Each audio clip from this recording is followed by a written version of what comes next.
இன்றைக்கி நைட் டின்னருக்கு சுட சுட இட்லியும் அது கூடவே மல்லாட்டை சட்னியும் செய்ய போகிறேன். ஃபஸ்ட்டு வந்து மல்லாட்டை சட்னி அரைக்க போகிறேன். அதுக்கு ஒரு ஜாரில் ஒரு மூடி தேங்காவை சின்ன சின்னதாக கட் பண்ணிவிட்டு போட்டுக்கிட்டேன். அடுத்தது நான் எப்போவுமே மல்லாட்டை சட்னிக்கு காஞ்ச மிளகாய் தான் போடுவேன். பச்சை மிளகாயும் போடலாம், பட் காஞ்ச மிளகாய் போட்டால் ரொம்பவே நல்லாயிருக்கும்.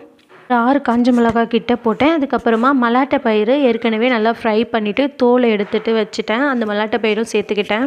கூடவே ஒரு துண்டு இஞ்சி, 2 பூண்டு பல் போட்டு தண்ணி ஊற்றிட்டு தேவையான அளவுக்கு தண்ணி ஊற்றிக்கலாம். நான் ஜாரை மூடிட்டு அவ்வளோதான், கிரைண்ட் பண்ண ஸ்டார்ட் பண்ணியாச்சு.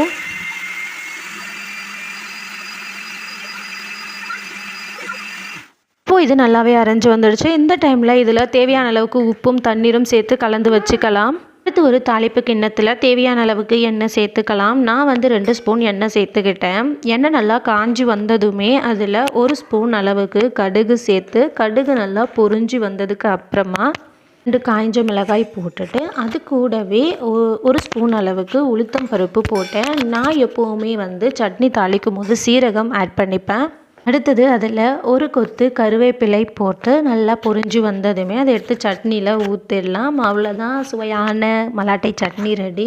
இன்றைக்கி டின்னருக்கு நான் இட்லி செஞ்சுருக்கேன். சுட சுட இட்லி ரெடி ஆகிடுச்சு. அவ்வளோதான், சூடாக இந்த இட்லியை தட்டில் வச்சுட்டு அது கூடவே சட்னி வச்சு சாப்பிட்டா அவ்வளோ டேஸ்ட்டாக இருக்கும். ஃப்ரெண்ட்ஸ், இந்த வீடியோ உங்களுக்கு பிடிச்சிருந்தா லைக் பண்ணுங்கள், ஷேர் பண்ணுங்கள், கமெண்ட் பண்ணுங்கள், அண்ட் மறக்காமல் நம்ம சேனலை சப்ஸ்கிரைப் பண்ணுங்கள்.